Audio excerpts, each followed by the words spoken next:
Welcome to the Smarketing Show, hosted by award-winning B2B sales performance coach Rick Lambert, who has been selected by many of the world's most recognized companies to help them market and sell to win. Let's join Rick now.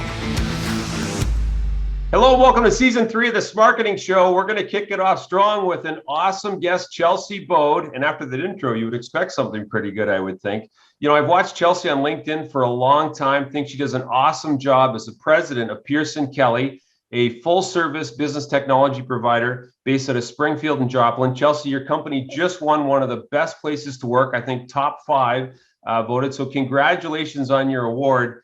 You know, I wanted to ask you on today's show, so many organizations in today's hybrid work environment, you know, wrestling with how do I reshape my culture? And I thought you'd be a great person to talk to that. So thanks so much for joining us today. Hey, thank you. So, you know, Chelsey, I think you're a millennial, and your father, Mike, who started the business, he represents the baby boomers, some of my era. And I think you've brought so much energy to the business. Maybe you could talk about what you're doing as a millennial leader that maybe others could use in their business. Maybe you talked a lot about vision before we spoke today. Maybe you could speak to that. Yeah, you bet. Yeah, so it's been interesting working with my dad with 2 totally different generations. And as I was sharing, he's always been under the philosophy of you work really hard, do the right things, do right by the client, be honest, the rest will come. And that does work for a season. But after that season, we had to get really specific about how to get to that next scalable level. And what we realized was broken was the vision. We didn't really know. I mean, getting out of bed to work hard becomes exhausting after, a few weeks, few months. So there was really no purpose or cause for what we were doing outside of just selling and servicing and being pretty good at what we did at that point. So when we looked at the vision, we had to see what we wanted to be like, 10 years out, and then start being intentional on how to communicate that to make sure that when people came to work with our team, they knew what they were signing up for. And whenever we were setting goals, we understood too what we were doing as an organization and what we looked like. So with millennials, they want purpose, cause. I don't care if it's AP, if it's sales, they want to know, why am I doing what I'm doing? And is it meaningful? And is it going toward a goal of any kind? And it's been pretty amazing what we've been able to do once we were able to really define what that looked like for Pearson Kelly. And, a lot of companies, they've got vision on a plaque on the wall, but it's obvious you folks live it. Sometimes I wonder, candidly, through your social media posts, if you guys even work in there. It seems like you're having so much fun. It's almost like you're having more fun than a fraternity or sorority when I went to university. So, hey, vision's important, and clearly you're connecting with the newer generation that make up a big part of the workforce. A lot of people would argue that culture starts with people you bring into your organization, and maybe you could talk to maybe your hiring or selection process. Yeah, you bet. Yeah, I think you're right, and I think that for a long time we knew that we want to have good people that had great skills, that were likable, and that's what we wanted to hire. But really, after vision became,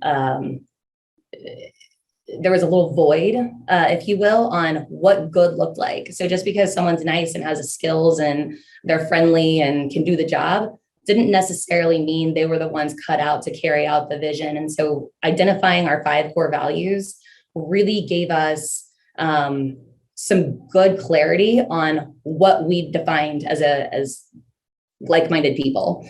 And so then whenever we recruit or we look at within the walls, when we went through this exercise, actually, to back up, we turned over 17% of staff over the next 18 months, which was brutal. We have really good retention. And so some of the people that, and it wasn't necessarily bad breakups, but they were able to identify that they weren't really the right fit. And so moving some of them out of the way, it was sad. We're still friends with a lot of them. They put their stamp on in their own way, but understanding who the individual that was going to come here and love it and work really hard, but have lots of fun along the way, hold each other accountable, basically goes back to those 5 core values. So all of our management team is constantly out there recruiting, just like, you said that you slung a copy or 2 back in the day. Did I hear you right? When you're out, Back when reduction enlargement was an upgrade, just so you know, Chelsey. Yes. Oh, So bad. So they had, basically we give quotas to our hiring managers too. They need to always be recruiting, planting seeds. You never know when that next position is going to become available, and or when there's a trigger event in that person's career journey that maybe makes sense for us to be having a conversation. So recruiting, being intentional about it, not just when we have a job opening, being slow to hire and quick to separate if things go off the beaten path. We also do quarterly coaching sessions, and we're aligning those core values to what we call above the bar, below the bar, and bringing that back. So we say, this is how we hire. And then this is also how we're going to coach to those values to kind of continue to keep everybody focused on what makes it fun to come to work. Well, I don't think I've ever seen a business have their employees post on a Sunday night that they can't wait for Monday. And somehow you figured that one out. But it's so important to get the right people. You know, we've all worked in environments where, you know, we've got the wrong couple of people. And I just don't think business or customers today have the time to deal with someone that's not into it. Now, one of the things I've noticed you do is you have these sessions, and I think you do them on a regular basis where you'll do some cross-departmental kind of exercises to always, you know, identify opportunities and optimize. And I know when I worked at a tech reseller, you know, there's always segmentation between sales and service and admin. What are you doing there to kind of foster the swirl of a holistic kind of culture? Sure. Yeah. So when you even think about working with clients, a lot of times when their belief is something different than maybe how the salesperson believes that they, you know, sold something, a lot of it boils down to expectations, maybe being off and or bad communication.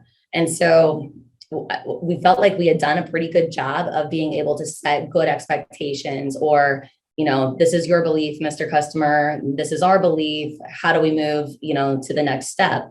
And taking some of those same conversations and bringing those back into a more systematic approach to help cross some of the barriers or break down some of the barriers, to your point, that a technology group naturally forms, because an administrative persona is so different than a sales prima donna persona versus a, you know, pragmatic thinker in your service persona and the troubleshooter that, you know, they're just trained to look for problems. It was like, why can't we take some of those same skills and develop a way to break those barriers down internally? And so, yes, once a month, my commitment of time is 2 hours a month, and the employee's commitment of time is 2 hours a year. And it's compiled of random, all different tenure. They just cannot be in the same department. That's the only stipulation. And I buy them lunch. I facilitate the meeting. We try not to include upper management in those meetings. And we go through a really fun, simple exercise to help us identify some things that group can find in commonalities for what we're doing really well that we need to continue doing. And then ultimately, where there's some opportunities that maybe need to flow through the company and make leadership aware of some things that maybe do need to be addressed. And the coolest part is that we've had such great feedback from those groups on their ability to give feedback. They're like, they feel like they have a voice. They also, probably the coolest one I've ever been part of is one of the individuals that was in, I won't mention the department, but he felt that his team was one of the only teams that didn't have the ability to work remotely during COVID. Mm-hmm. He was being asked to go in and support clients. Well, I just gave it away. So in the service department, but in that same meeting, we had an installer that he was like, well, I was going in and installing during COVID too. And our inventory coordinator was like, I was in the warehouse the entire time receiving and shipping. And probably 80% of the individuals that happened to be in that meeting were all in the same boat.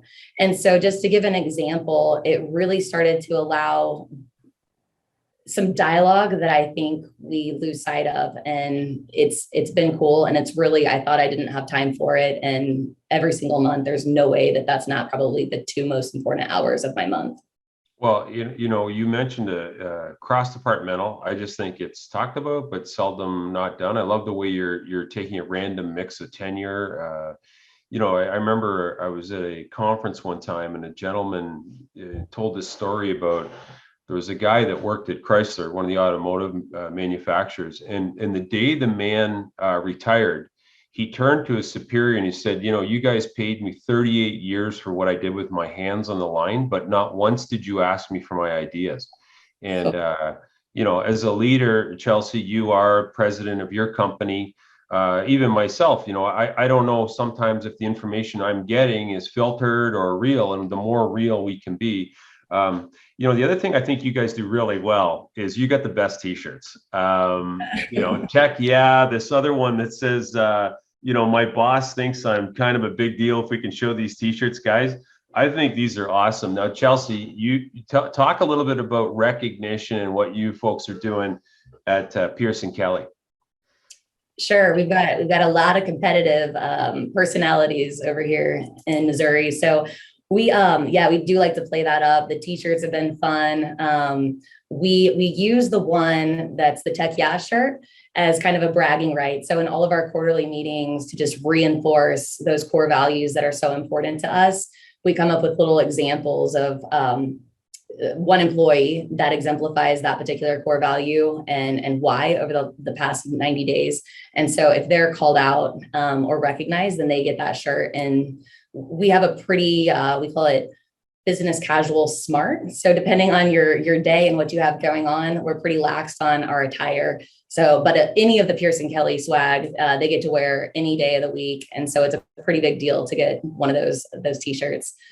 We also have a really obnoxious, made with hopefully wiped hard drives, but hard drives, drum units and things like that. It's probably about 3 feet tall. That's our traveling trophy for MVP for the quarter. And those are all voted on for various reasons. I mean, even something like someone brought, good snacks or something like that for the day. So some funny, dumb reasons, but it's all what makes the day go by and in a fun way. And so people like to get that trophy as well. Well, I think, again, folks, if you're not following Chelsey right now on LinkedIn or watching what Pearson Kelly Technology is doing, I think the success leaves clues, and Chelsey winning that award, top 5 best places to work for. Folks, in summary, what I think is relevant, why I wanted to have Chelsey on is because, vision, we all have a vision, but is it just a plaque on the wall? Do your people buy in? And we've got an actual millennial here that's talking about vision, not just someone been around a while. Hiring, getting the right people on the proverbial bus, cross-departmental, right? Visibility. I think that's awesome. And lastly, recognition. Folks, I will warn you before you watch the Pearson Kelly social stream, you're not going to think it's a business technology place. People are having way too much fun. Hey, Chelsey, congrats on what you're doing personally to be out there on social media as a business leader. And clearly that your spirit, your enthusiasm, and all the great things you're doing is trickling down to your the culture of your business. So thanks so much for joining me here on episode 1 of season 3. I really appreciate it. Thanks for joining us for this episode of the Smarketing Show. If you enjoyed today's show, please like, share, and subscribe to get the latest B2B insights to help you market and sell to win.